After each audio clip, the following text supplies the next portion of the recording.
Again. Raw shit. Yeah, bro.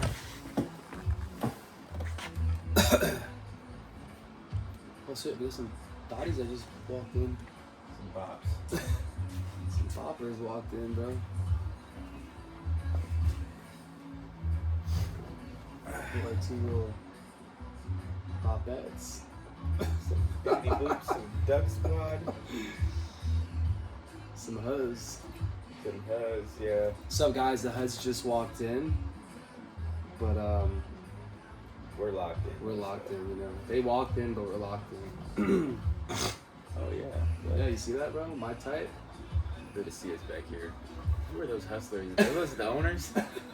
And dude, some pops just walked in, man. Sitting right next to where we were sitting. That's the Matrix trying to drag us in. Right, you bro, see yeah. that shit, dude? It's like as soon as you get to work, the Matrix will throw some Glitch. Agent Smiths out there Yeah, the to Matrix make you glitches. glitch. Mello would be saying that to us right now. As soon as we press record, it manifested them. The distractions manifested. Oh, man. Alright, man. So where do you want to start, bro? Where should we start, guys? Shoot, man. How's So the... today, one of our key topics is going to be as a man, the villain arc starting. Kind Yes. of the not repercussions, but the ascension of consciousness that comes with the villain arc. Pretty much the ascension of your life during the villain arc. How they call it a villain arc, but it really transcends you to a hero. You just feel like a villain. Yeah. Well, the good old saying is either you die the hero or you live long enough to become the villain. You know what I mean? Mm-hmm. So, trying to decipher between those two, where we currently stand right now, and right now I feel pretty like a villain. Why is that, bro? I feel, good question. I guess I feel my actions might seem like I'm a villain because You have ill intent or what? it seems like I'm being ill-intended with these things, but it really comes out of just me being who I am and expressing, I guess. Having too much fun may seem like you're a villain, but What's too much fun, though? it's too much fun. What's too much fun? Where is the limit where having fun becomes too much fun? Or it's an issue? Yeah, I mean, Get lost I guess in when the sauce. lost in the sauce, you forget about your goals, your objectives, and you know, everything kind of distracts you from your main purpose. But yeah, I mean, having fun there's nothing wrong with it, but you kind of have to just lock in for a while before Yeah, I you feel can that. actually stop and smell the roses, you know? Yeah, I feel like with some success, you know, you like we've been having a lot of fun on the weekends, where those are like right now the most valuable days. So it's like we get the most time off, either Friday, Saturday, Sunday. You know, there's 24 hours each day, and you know you could spend 16 hours working, but lately we've been spending 12 hours hanging out and going on side quests and shit like that. Yeah. So, I guess we could get back to the arc, but first maybe let's give the people an introduction on who we are, what we do, Yeah, man. what kind of projects we're working on. So I'm Ty, author, day trader, working on a couple AI pipelines and CRMs to help businesses, you know, streamline their operations, make things easier for them.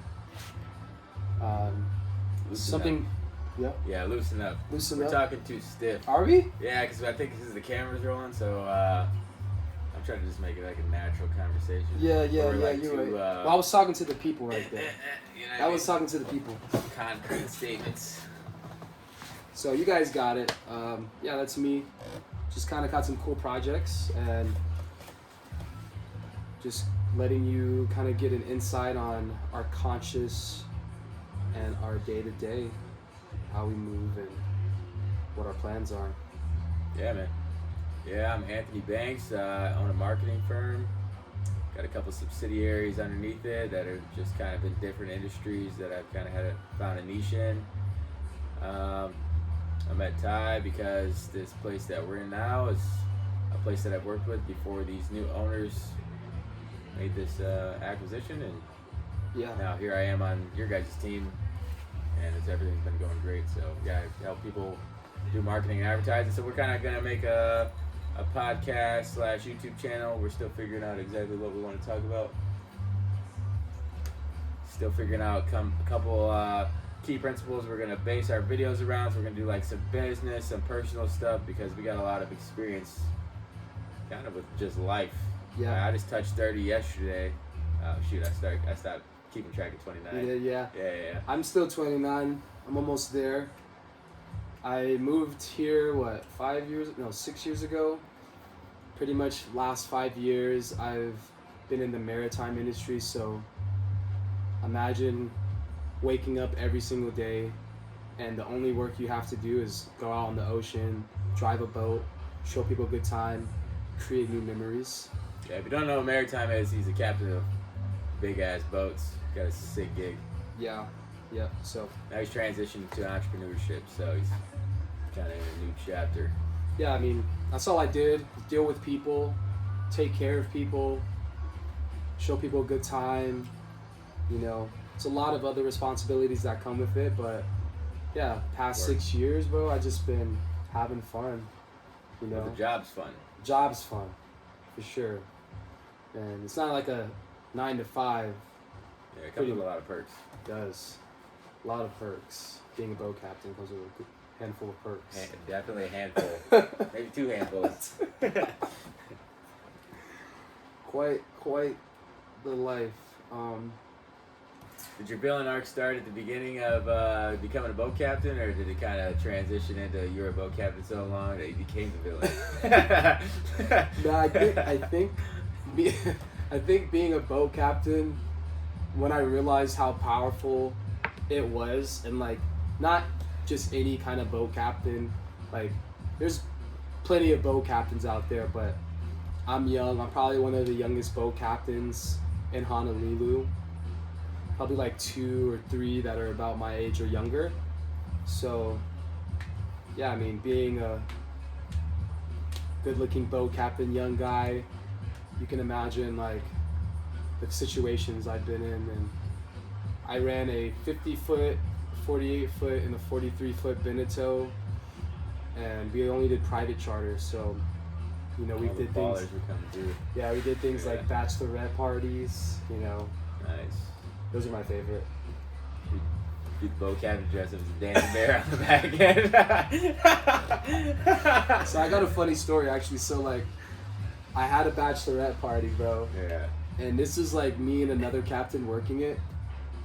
And this is our first time, like one of our first times working with each other.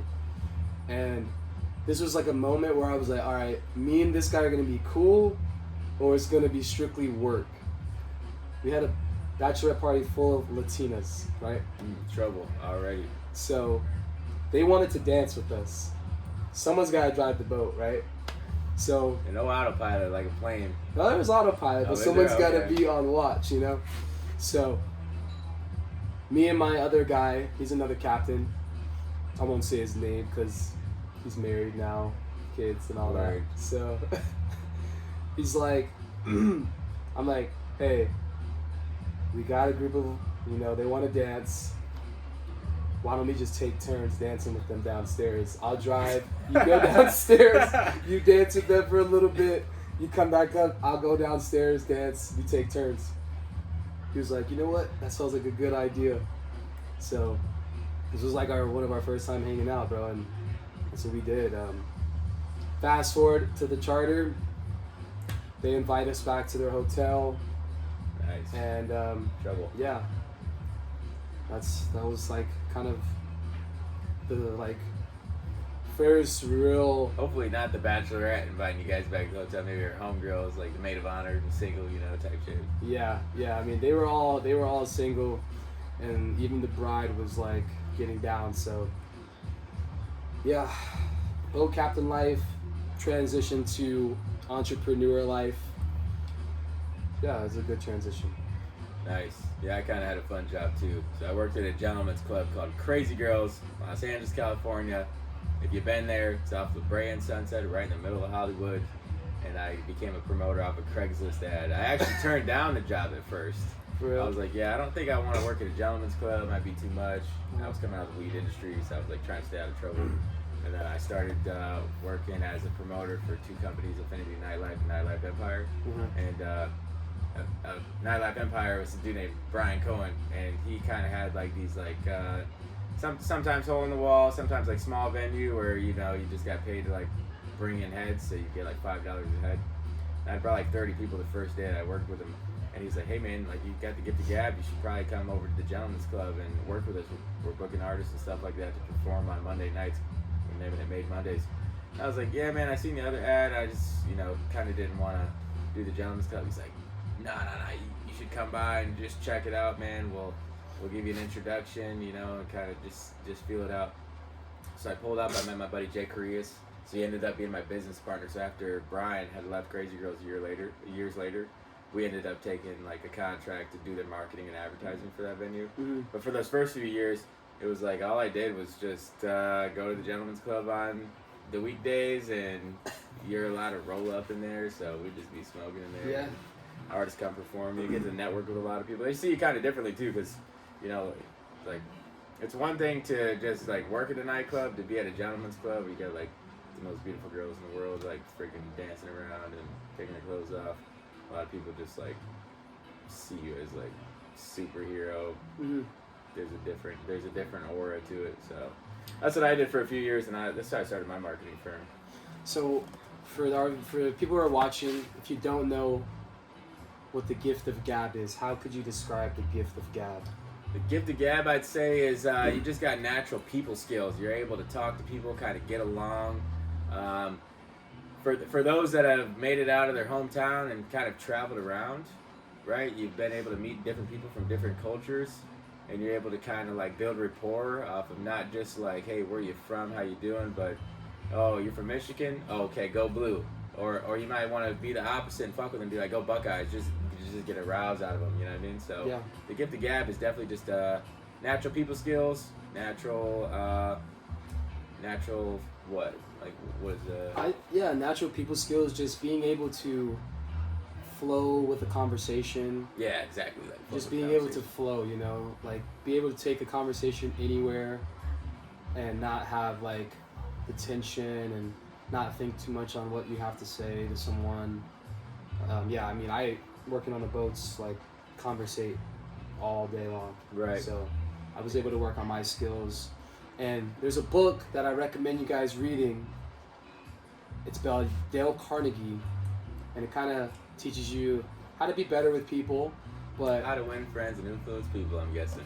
How to win friends and influence people. It's on every master's library or bookshelf. Definitely. They got two different versions of that book. They got a workbook where you can like fill in some of the answers, and then they got his original works. Yeah.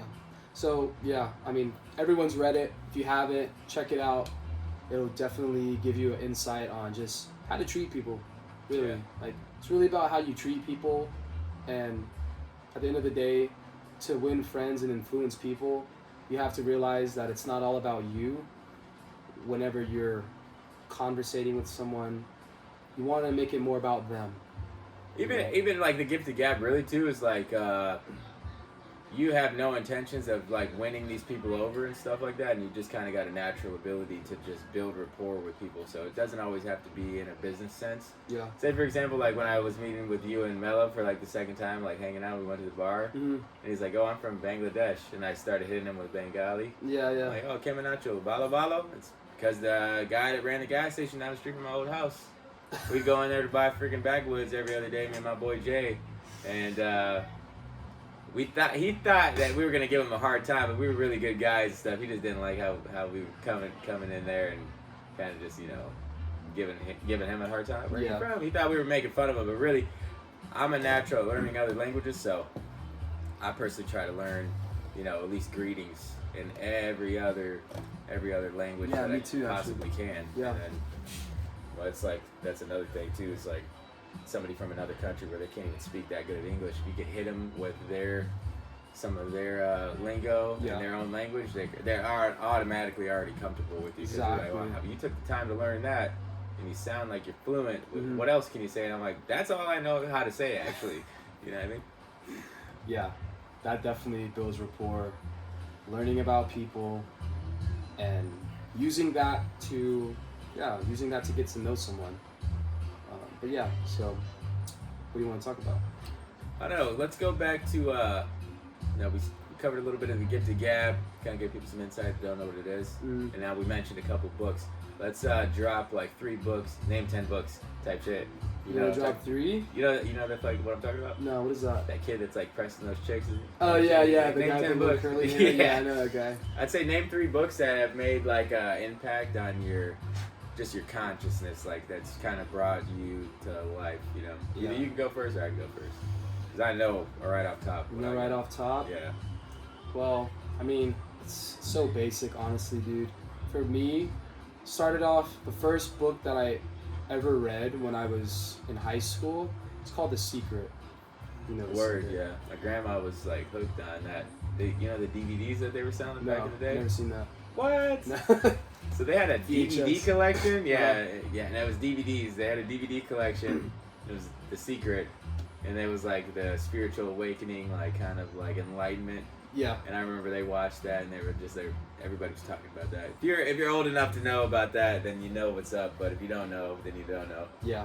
First book that I ever kind of like that helped me transition into more of spirituality and learning about the laws of the universe and how they relate to our everyday life and our thought processes. How you can shape your thoughts to pretty much achieve whatever you have envisioned for yourself. You know, you start off. Kind of like manifestation. It is. It's pretty much just manifestation. It's one of the universal laws. So that was the first book. And then the second book right after that. So shout out to my boy Vyacheslav, because he kind of got me in on this path back in high school. So shout out to you, Slava. It was Napoleon Hill, Think and Grow Rich. Yep. Did you read that one? That's another one that's on every Masterworks bookshelf, man. Yep. If you start getting into business or entrepreneurship, like some of these books are just like you're gonna naturally come across because they're just always recommended. Yeah, these are like the basics right here, like It's like Robert Kiyosaki, you know, like Rich Dad Poor Dad. yeah, everybody knows that book. Yeah, like these are the basic fundamental books that you must read. And then the third one, honestly, I want to mention something that's not a book, but it's a class that I took that like really changed my life forever. And I recommend this to people nowadays, but This is not a paid advertisement. Yeah, right. wait, you know what I'm gonna say? No, I don't know. Okay. But I'm just throwing it out there because Alright, it sounds like Yeah, we needed you that. probably know this book from the ad. It used to be a YouTube ad, and he would say, "Here in my garage," and he has a black Lambo in the background. It was Ty Lopez's 67 Steps program. Okay. So That's the original one that he dropped? the original. You actually bought it. I actually bought that. Oh, that's what's up. I was like probably one of the first like 200 people to buy it. Nice. And I tell you, like, I used to live in Charleston, South Carolina, guys, and when I bought this course, I watched the first 20 steps, and my whole life changed. Like, Nice. I mean, I didn't know what the hell he was promoting. I always seen the advertisement, but I 67 didn't have steps? the mentality, like, check it out. Like, I kind of Yeah. just was like, here's the same dude. He's a genius, though. I know he's a genius. Yeah. So it touches on the 4 pillars of life, which he calls health, wealth, love, and happiness. How to accumulate all of those things. And so I recommend that class to anyone watching this that wants a little direction and how they can achieve these things: health, wealth, love, and happiness. Yeah, Tai Lopez is honestly the pioneer of like that type of marketing too. He is. He's the first one to do that. Like, now that you're saying it's a course, I didn't even know that it was a course. Yeah. I thought he was like a business consultant to like at the time, and he was trying to. I don't really know what he was doing. Honestly. He did a lot, man. I learned a lot about his story, but I learned a lot about myself with these things, with this 67 steps. Funny thing was, I got to step 20. I stopped for like years, for like a couple years, 2 years, and just from step 1 to 20, literally transformed my life, and I made the move here to Honolulu. After you watched that? After I watched that. Nice. Like, nice. It forced me to break out of my comfort zone. My spiritual awakening when I moved out of Chicago wasn't that deep. No? I just listened to too much Future. Like, No, I gotta go to Los Angeles. No, I had a lot more like that happen. You guys will hear about it. When I told you I was an author, I have a book that I wrote. It's called Riding Shotgun, and it's gonna come out soon. But this is another thing that we'll touch on at some point. It's another reason why I moved out here. You guys will love it once I come out. I kind of showed him a little bit of it today, and it's really compelling. It's a great story, and it's based on a true story, but it's a raw stream of consciousness for me, and you guys are gonna think it's so crazy. But yeah, you want to tell your 3 books? Yeah, that's definitely gonna have an impact on people. Yeah. Like could be one of these top 3 in somebody else's list. You know what I mean? Seriously, bro, Yeah. I cannot wait to release it. Yeah, I got a book coming out too. I'm not gonna say the name. I don't want anybody to jack my name because the video is gonna come out before the name. But I'll tell you where the principle comes from. So the first book that I really read and kind of changed my mentality, I met these Vietnamese cats in an elevator in Orange County, and long story short, this is when I was delivering weed on Weed Maps at the time, trying to make some extra cash. I'd started my first business, the Solar Geeks, and what I was doing was, after we got off work at the day job, I go do the weed delivery because I had the license to go deliver. Mhm. And I'm dropping off at this one place, and freaking I met these guys, and on the way up the elevator, it was like a 60-second elevator pitch. I was telling them like, oh yeah, I started the solar energy lead generation company, yada yada yada. And I'm like, here's my business card, and they're like, so what are you doing here? And I was like, oh well, I'm doing this thing on the side. And they were like, oh, so you do both? And I was like, well yeah, I need to make extra cash so I can kind of fund this business that I'm trying to start, because I really don't want to do this. And they were like, you know, man, maybe we should all go out for lunch sometime. You can tell us a little bit more about yourself and then kind of get to know each other. So I ended up having Vietnamese pho for the first time through these guys. They introduced me to this restaurant down in Orange County. And after we had lunch, they invited me back to the same building that I was, they'd met me at, right? Mm. And as we go upstairs, it ended up being a slap house. If you don't know what a slap house is, it's where they play Texas Hold'em and they have poker games, like kind of underground. But in California, as long as you're not taking a rake off the table, you're able to, it's legal, you know what I mean? You can make money off of poker games. So they're playing No Limit Texas Hold'em, and you know, I've noticed the game because I've been playing this game since I was about 7 years old with my grandfather. And I told him, I was like, oh, you guys play Texas Hold'em? And he was like, oh yeah, you play? And I was like, yeah, I play, but I don't think I could sit at this table with these guys. It looks like they got a lot of cash on the table. Mm-hmm. And then he's like, yeah, it's all right, man. Maybe another time you come play. He's like, that's not what I wanted to meet with you for. And then he brought out some packs and stuff. So he busts these packs open, and he's like, check out this stuff. He's like, you interested in kind of taking us to some dispensaries? He's like, what license you got? Like, I got a license to move 8 pounds of manicured bud, and you know, I get delivered to dispensaries here and there if you guys got deals with them, you know. And he's like, well, how much you charge? I told him how much you charge. So then we met a few other times. And since I was already transitioning out from like doing this kind of work, he had offered me to do overnight security at the slap houses. So it's like people that want to break in and try to like see if they got a safe, but they didn't keep any cash there because they weren't moving like that. And the book on the table was the 33 Strategies of War by Robert Greene. And I'll tell you guys this, I am the biggest Robert Greene fan. That dude is a great author, and his literature has definitely changed my mentality. So Yeah. the 33 Strategies of War is pretty much like 33 principles that a general or an emperor would use to, you know, conquer his land and keep everything in control.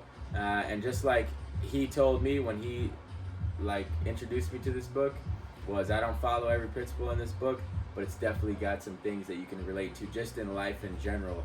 And after the 33 Strategies of War, that's when I read the 48 Laws of Power, which is another super big book. Robert Greene. Yeah, Robert Greene. And then, I don't mean to like, glaze Robert Greene like that, but Mastery would be the third book Heavy that I'd glaze. say that one's just mastering yourself and kind of finding what your skill base is. It's got some references from other like athletes, other business acumen related, individuals, and it kind of just breaks down like how to reach your full potential. Yeah. And speaking on that, outside of, I'll give another reference since you gave a reference outside of a book, is Patrick Bet-David. I'm a big fan of him. He's the guy that he owned. It was PHP, and it's an insurance company, so they sold insurance. Okay, But I never heard of it. Yeah, he started this YouTube channel called Valuetainment, and he used to post sales development videos when he first had got started. So he'd be talking about like how to close more deals, how to build your people, like your people skills, Yeah. how to build relationships with your business partners. Yeah.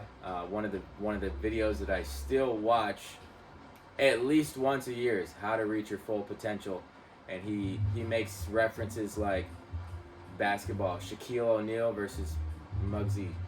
So Muggsy was 5 foot something. Muggsy Bogues. Yeah, Muggsy Bogues was 5 foot something, but he still made the NBA. Yeah. He reached his full potential, but then he's like, but Shaquille O'Neal, if he had took extra time and practice, learned how to shoot more free throws, he would have reached his full potential.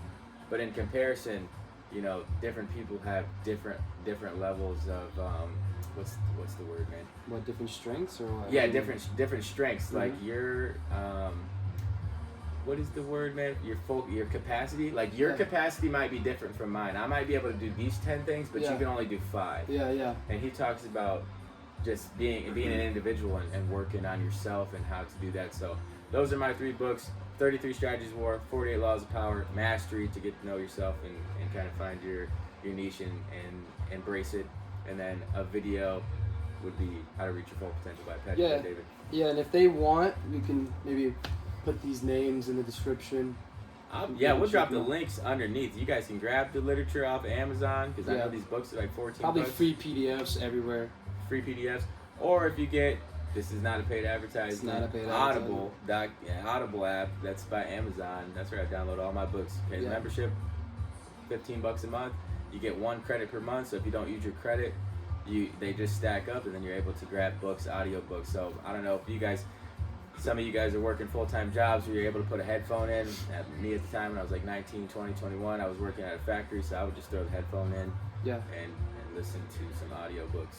Yeah. Or maybe a little after that, but yeah, I want to chat about, because I heard your story, meeting people gives you more opportunities, right? Yeah.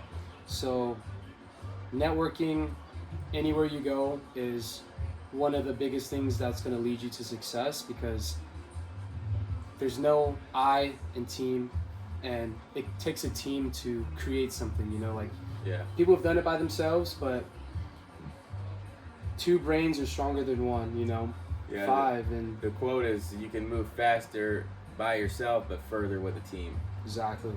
So like for my story, I came to Honolulu and my background was in fine dining, so I was a cook in Charleston, South Carolina. I worked at some of the best restaurants in Charleston, like Belmont Place. It's a hotel. Imagine like McDonald's, Wendy's, fucking. No, I'll start before. So I did work at McDonald's. Hell yeah. That was my first fucking job, bro. I couldn't get a job there. No? I messed up my interview. Real quick side story. I was 16. I was trying to find my first job. How do you fuck up a McDonald's interview, Dude, bro? yeah, it's because I'm me. And I was applying everywhere. My cousins were. I moved down to my mom's house when I was like 16, and I moved in with my cousins. So I was kind of applying for places that were within like walking distance because I didn't have a car. Uh-huh. And I applied at like McDonald's, Taco Bell, freaking a grocery store. And the first interview that I got was McDonald's. Uh-huh. And I go in there, and I'm having an interview with this old ass lady. She was a freaking old hag, and I don't even know how this turned into what it was, but she was like, Yeah, and so the employees get to take a 15 to 30 minute break or whatever, yada yada yada, get free food. And she's like, some of them, some of them eat, some of them go out and smoke. And this is where I ruined the interview. Can I smoke weed out there? No. Yeah, it was that basic because I was a smoker at the time, and I was like, what are they smoking out there? And weed wasn't legal yet. And she's like, what do you think? Cigarettes? I was like, oh, my bad. And then she's like, yeah, we'll give you a call back. I had never heard back from McDonald's. Dude, yeah, I've ruined that interview. So yeah, my first job was McDonald's, but I had all this cooking experience in like these shitty places, and I went from Waffle House to the Belmont Charleston place, only because I knew someone. So shout out to Alex Martin. Alex Martin, he was one of the greatest chefs I know coming up at his time, and he was also a good friend. So he prepared me for the interview, which he helped me land an interview, prepared me with the questions that they were going to ask me, and so you went in there premeditated. Exactly. Yeah. Knew all the questions they were going to ask. Name 3 root vegetables. Before they even ended the question, before they even knew, I had that shit written on my fingers. What are the 3? You're like potatoes, onions. Like, what's what types of cuts are there? And name 3 freshwater fish. Name 3 saltwater fish. You know, shoot. Shit like that. Yeah. So like I came in knowing everything, and just because I knew someone, it brought me from Waffle House to the Belmont Charleston place. And then fast forward, I came here with cooking experience, and one night I was at a bar chatting it up with some local, and we started talking because he showed me a video on his phone, and it was just a bunch of dolphins, and he's like, yo, check this video I recorded today. And it's him on the boat and like a bunch of dolphins just swimming at the bow of the boat. And I'm like, whoa, bro, like you work on a boat? He's like, yeah. How do you do that? He's like, man, I just... I was a free diver. I swam, and I was like, oh, I used to swim competitively on teams. Did you? Yeah, I used to swim competitively. My brother Ryan did too. Oh, really? Yeah. Yeah, so I swam competitively, and then he's like, okay, well, if you think you can keep up with me, I'll invite you out on the boat one day. You can do a tryout. 3 days later, literally, calls me up. Yo, come to the boat if you want to do a tryout. Kept up with him while swimming, showed him that I could swim, showed him that I could dive. I wasn't the best diver at first, but just from meeting this guy at the bar, went from me working on a boat as a deckhand to him becoming my mentor, shout out Wes, to pretty much him mentoring me up to getting my captain's license, my 50-ton merchant mariner credential, and becoming like one of the youngest captains in the harbor, Kewalo Basin. So networking has brought me so far, and it all comes back to like the gift of gab, being able to talk to people and just be yourself. And yeah, that's kind of got me to this point. And yeah, it was a great career. Probably like the best times of my life have been out on the water. So like last year I did Yacht Week. Me and my friends, we flew to Sardinia, which is like this little island off of Italy. We sailed from Sardinia to a neighboring island. This island's name is Corsica, but it's a French island.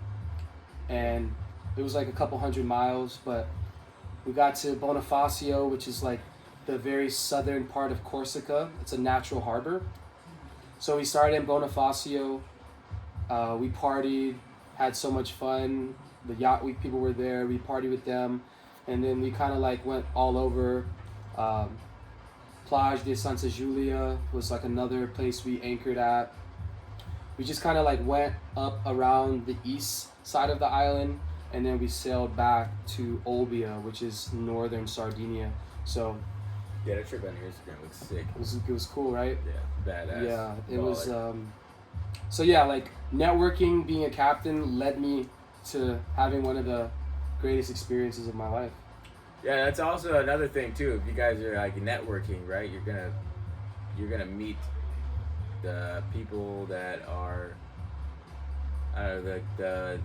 The event is attracts that clientele or those certain individuals.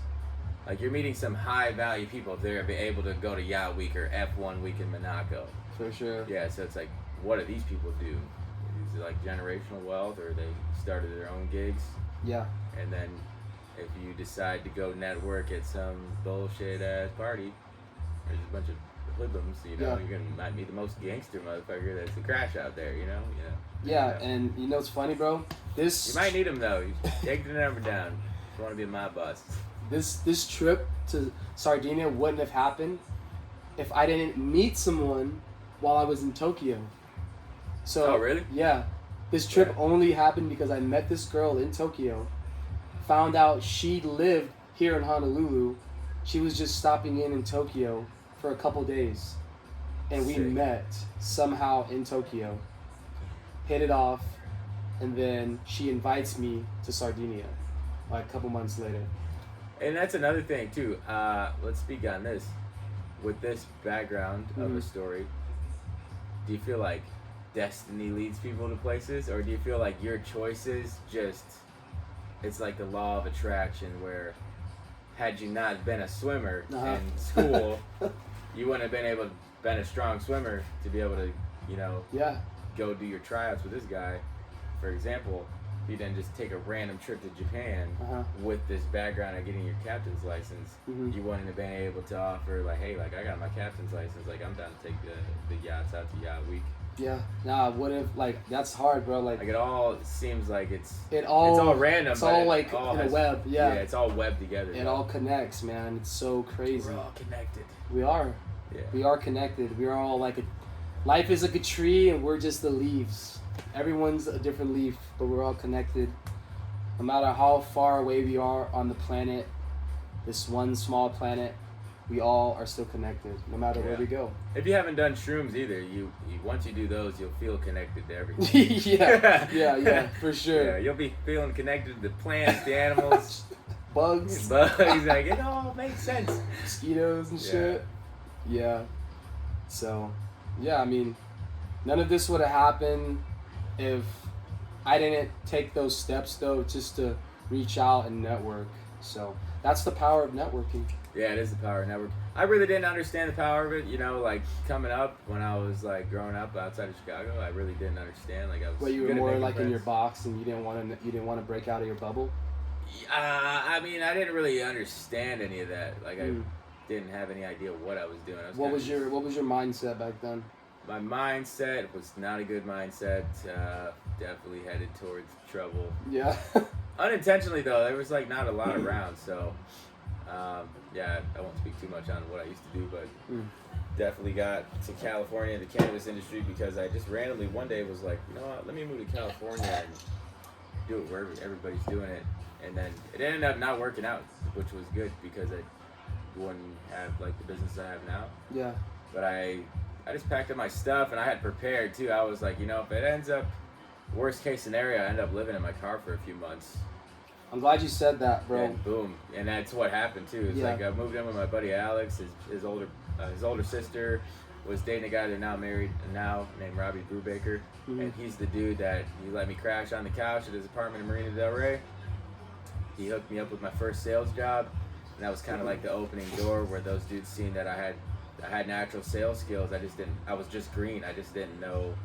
Like I didn't know I wanted to be a salesman, but I was natural at it. And then that's when our old boss Sean, like this guy was like 34, 35. He was flying a Cessna airplane or a helicopter into work every day because the building where our office was right across from the John Wayne International Airport in Orange County. And so seeing him move like that was just kind of like, wow, this dude's kind of already traveled the world. He's a youngster, like a young man, healthy, and he's kind of like living a Grand Theft Auto lifestyle. Like who else flies airplanes and helicopters into work every day? Because he didn't want to drive 4 hours, I guess. And once I started working with those guys, it was like everything kind of changed. But I realized that the networking thing, to do business, I had to go meet other people. So I would go to like real estate networking events and try to meet other realtors, because if they got a new buyer for a home, I was able to kind of beat the sales agent that's canvassing doors for the current person. Because say for example they finance something on their house and put a lien on their house, they're not able to sell it. I would be talking to like a real estate agent, broker, whatever, and kind of getting the lead. Okay, if you got new buyers, how about you work with us if they want to do any like renovations to their house and finance them through our company. And yeah, with that being said, like I told you before, that was like the first trip to Los Angeles because I moved to Los Angeles twice. The first time was 2016. I moved to New Jersey in 2017. Didn't work out with the partnership I had with Trinity Solar. Hired me to do some stuff. This guy Christian Calabuso, he was a heavy hitter for those guys, and he brought me out there. Hired me. Didn't work out. I came back to California after that, and then that's when I ended up meeting those guys from those two different Craigslist ads. Yeah. Where I got into entertainment and I started my firm. But all this being said, not only was I doing the networking thing when I was doing the solar stuff and the home renovations, once I got in entertainment, I was able to network with those people too. And just like with your situation, right? Like you have an asset, which is like yachts and private charters. So people that can afford to do stuff like that, like you guys got to surround yourself around people that are doing what either you want to do or you guys can add value to each other, but don't think you're going to be like some nobody. Yeah. You can't, like they say fake it till you make it, but that's like, that you can't do that. Like if you're meeting somebody that's got real business acumen and they got motion like that, surround yourself. Yeah, but if you can't talk the same talk, you're better off being green and saying like, hey man, I don't know anything about that, but can you get me into that? Yeah. If they're real, they'll show you something. Yeah, never be afraid to reach out to a mentor. They have this law called the law of 33%, and it's where you're pretty much supposed to spend your time with 33% of your time with people on the same level as you, 33% of your time with people lower than you, like. So you're kind of teaching, bringing them up, and then you spend the other 33% with people that are higher than you. So you don't want to just surround yourself with people who are doing the same things every day. You want to be able to reach out to mentors. They're important. Like, oh, for sure. I can speak on like one of my first mentors. His name is Billy Baker. This kind of happened while I was working at Waffle House, right? And this guy used to come in every single day, sit at the bar, order the same thing every day, and I would chat with him, and I would always have like a book that I was reading. It could be just been a simple poetry book or whatever I was reading at the time, but he grew a liking to me just because it seemed like I was thirsty for knowledge. And fast forward a couple years later, he comes in one day. He's like, I was always bugging him for a job, right? Because his business was he had a editorial, he had a marketing agency, and he also was a scout for high school sports statewide, South Carolina. And he comes in one day and he just offers me a job one day, you know. Hey, do you want to be a marketer, a writer, and a scout for my company? And we set up an interview. It was me, him, and my mom. And this kind of touches on like destiny at the same time, because during this interview, one of the last questions he asked me was what my birthday was. And I told him my birthday was August 5th. He's like, wow, I never met somebody with the same birthday as my dad. And his dad had passed away. So just that coincidence, you know, it was like a sign to him to hire me. Yeah. So he took me as he took me under his wing, and that's what I did. I was like 19 years old at the time, traveling statewide, writing byline articles for High School Sports Report, and I would have to go renew ads in his editorial. So I had to go to these businesses that had ads in his paper and like get them to renew their ad.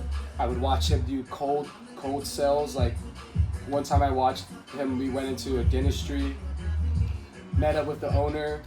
The guy's son was a linebacker for like Fort Dorchester High School, and he was like one of the top players in the state. And we sold him on a $6,000 page, full color, within like an hour of just sitting down. And this guy had people skills, closing skills. Like this guy just knew how to talk to people, man. Like, Yeah. make people laugh. A real salesman ain't selling you anything either. He's not. He's just. He's giving you value, and you're paying for the value of whatever the product is that you're buying. Yeah, and like I said, like he mentioned earlier about one of his opportunities not working and not panning out. One thing I will mention to you guys is don't be discouraged when something doesn't work out, because God, the universe, whoever you believe in, there is a higher power out there that has a greater plan. And as long as you are putting positivity and love into everything you do, then you're gonna get it in return. So things didn't work out, but it led me here. And like, I'm currently going through something that didn't work out, like a relationship that didn't work out. And We're about to start choking up. yeah, it's All right, cut the camera. cut the off. cam. Yeah, so like I'm going through that right now, but who knows where it's gonna take me, you know? Right. And that's why we speak about the villain arc, Yeah, speaking on the villain arc. because once these things don't work out, it puts you in this mindset of, I'm gonna do whatever it takes, like to prove. Sometimes you want to prove it to someone. Sometimes you do got to do it to prove it to somebody. That's You why do. I started my marketing firm to be so big. I was like, dude, I got I feel like you have something to prove, right? removed from crazy girls because things just weren't going right. I won't Yeah. get too deep into that because Yeah. there's no beef now, but it was Uh-huh. like I felt some type of way, and I'm like, I want to starve these people from Yeah, kicking me out of the game. and it's like, yeah, you have And I this. took the contract over for that place, and I was like, hey, why are all you people asking to get a job from me now? Yeah, But I was being fair. I wasn't being mean. I wasn't being an but asshole. you see how like that, something not working out will give you this new ulterior motive, this new drive to pretty much push yourself to the next level, right? And Sometimes you need a woman to break your heart to get to that You next do. level, you know what I you mean? do You be hitting the gym all pissed off every day, just get ripped. just get ripped out of And you're like nowhere. on your money. So that's how my first villain arc started when I was Same. like 20 years old. Yep, heartbreak. And Shorty cheated on me. I dated her for a couple of years. We cool now, but yeah, I was just in my bag after that, and then I moved half a country over. Yeah. Moved from Chicago to California. That was like all of this was like a reasoning, and then yeah, luckily I met my mentor, which Yeah. is Chris Grouse, the first one, because I got a lot of mentors. I would say like I take advice from pretty much everybody old. They don't even need to be successful because.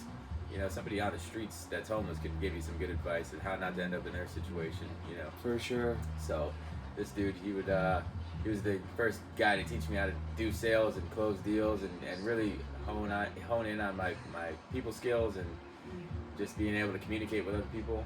And I think that just meeting those people kind of changed my life, man. I was headed in another direction. They just rerouted me. Thank God they rerouted me. Yeah. I don't think I'd be here today, but yeah. Shout out to those people.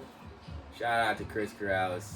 The first week at that sales job, it was just such an interesting job because, like I told you, how our boss was arriving to work every day. Like that was something. And if you were to close a sale like over like $35,000, you'd get to ride in a helicopter and shit like that. Okay, was it an incentive for you? We had a keg in the freaking break room, like a keg of beer. So you get done with work, and then people would start they'd pull their laptops out, start figuring out which leads they got for the next day, kind of planning out their schedule. So we'd be in there, we'd do like a sales training course, and then yeah, man, we just every day was like new. And then I started rolling around with Chris doing like shadowing, kind of like some ride along type shit. Word to Kevin Hart. And when I'm riding along with this dude going to these sales jobs, he's a killer closer now. He's got a business now, but at the time I had never seen anything like this. I'd never seen a man make $45,000 in commission in 7 days. Yeah. So I was like, dude, what is going on? Like, I could not figure this out. I just turned 21, and we were driving to Oxnard, which is like 2 hours away from Los Angeles, to go do two different deals. And we had the leads, but we were gonna go close them, and we had some time to kill in between the second and the first one. So he's like, "What do you want to do?" And I'm like, I guess I was skateboarding at that time because I just moved to Marina Del Rey, so I was skating Venice Beach every day. Yeah. And I was like, yeah, man, I guess let's just go to the skate park and just watch people skateboard. I don't know what else to do. There's just the middle of the fucking desert. So he's like, all right, man, give me the address. So I gave him the address for this place. And then we start driving, but I don't have my GPS up because he's got it in his phone. And we pull up to this like warehouse that is definitely not where the GPS said it was on my maps. I was like, this ain't a skate park. And I see the sign for Spearmint Rhino. It's a gentleman's club. And he's like, dude, we ain't going to no fucking skate park. He's like, you need to work on your fucking closing skills, so you need to go get a girl's number from the strip club while we're on our break. And yeah, we went in there, ordered our beers, and that was the job for both of us. So he did it, and then I did the same thing, just like see if you can get a girl's number. And he's like comparing sales to getting girls, I guess. Sorry for the people that are gonna call us misogynist or whatever it's called. Yeah, it's not that deep, but yeah, we ended up doing that. And then dude, it was just mad funny every day, like, because he's just a natural wise guy, so just doing stuff like that just kind of like changed my mentality, because I was like, I didn't understand it at the time, but now hindsight, like, this is the same advice I give to like a new salesman that's coming up and they're trying to learn how to close. It's like, you need to develop your people skills. Yeah. And you know, if you can, it's the same thing as getting a girl's number. Like, you know, you get all these no's. A lot of dudes don't want to approach a girl because they're kind of intimidated or like whatever the case may be. Yeah. But if you can get comfortable with people telling you no, it just makes it easier to sharpen your sales skills. Yeah, for sure. Because you're not worried about them saying no. You're trying to add value to whatever it is, the product that they're trying to buy from you. And at the same time, if they say no, you're not discouraged. You know you're going to keep going until you get your yeses, and that's what really matters. Yeah. Yeah, that's what my mentors taught me, man. Well, one of them. Yeah. So I'll go out of this, we'll go out with this video with, I just want to give a tip to the people watching this. And one of my most important tips is you have to step out of your comfort zone at some point. And you want to surround yourself with people that are going to force you to step out of your comfort zone. Don't hang around with the people that are comfortable doing the same things every day, who are afraid. You have to use the people around you to push yourself to the next level. Yeah, don't limit yourself to one friend group either. Exactly. Kind of get to know other people. A lot of people are. That's another thing. Speaking on stepping out of your comfort zone and getting out of your bubble, is like you gotta maybe take that invite from those people that you might not would have kicked it with before. Or, yeah. You know, they're inviting you to do something new that you kind of haven't. Don't sell your soul, but just venture and try new things. Unless you really have to. Yeah, we're not into selling our souls, all right? We try new things. I made it big in Hollywood out doing that, so you guys ain't gotta, oil yourselves up and whatever the case may be. No Diddy parties. You don't have to do that. Nah, you don't gotta go to Diddy parties and none of that shit. Just step out of your comfort zone and do things that you normally wouldn't do, and embrace just yourself. Watch how far it takes you. You gotta embrace themselves. Yeah.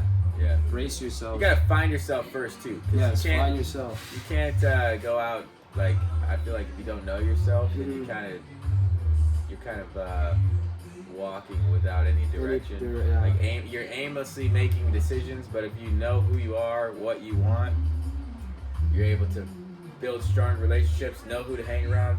It's like me and this dude met like a few weeks ago, and like we've been kicking it because we're on the same mindset. He's got a book coming out. I started writing a book. We fucking do business over here at the Gatsby.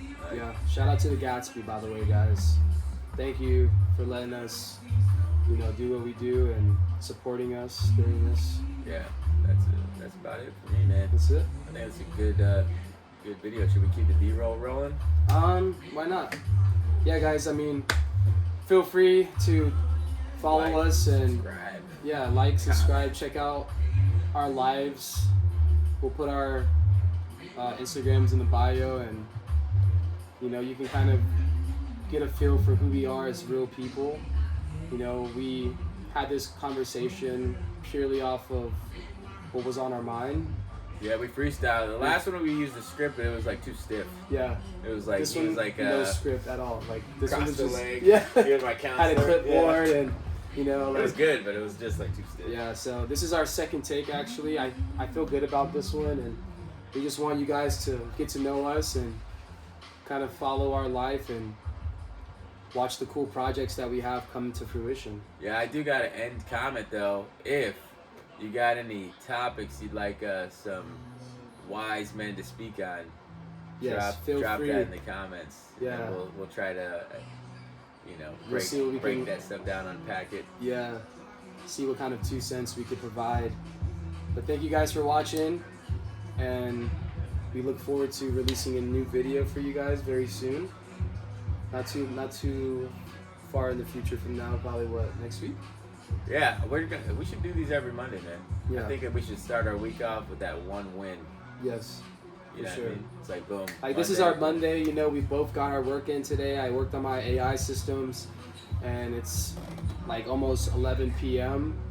And this is kind of how we're ending our night. Is we wanted to shoot some content for you guys, and this is just the beginning, guys. So Beginning, we're still trying to find some direction, figure out like different categories. Because I feel like we're gonna do like a business mindset, like playlists. yes, Have our personal, ambitious playlists. yeah, so many personal things. development. you Yeah, know. personal development, exercise, health, wealth, love, happiness, all the things that we think it takes to be successful. And like you said, get to know yourself, and that's a life project, Sometimes that don't ever stop. you don't ever stop getting to know Keep yourself. reinventing yourself. Yeah, Try a different set of clothes on. Go hang out with some new people. Try that different. Fuck it, quit your job and try that new job that you've been thinking about. exactly. You know. It's all about getting better 1% every day. And I want to do one more shout out, and that's shout out to my Kai Zenith crew. Yes, And we'll get I'm them happy on to be a YouTube. part of Kai Zenith. I'm one of the newest members, but they have made an imprint on my life. And yeah, being a part of Kai Zenith is just about reaching your goals, the very height of your goals, and also getting better 1% every single day that you're striving. So shout out to you guys, and for all the viewers, shout out to you for watching, and we hope that we can get you on our next video. Over Leave and your out. comments. Peace. Peace.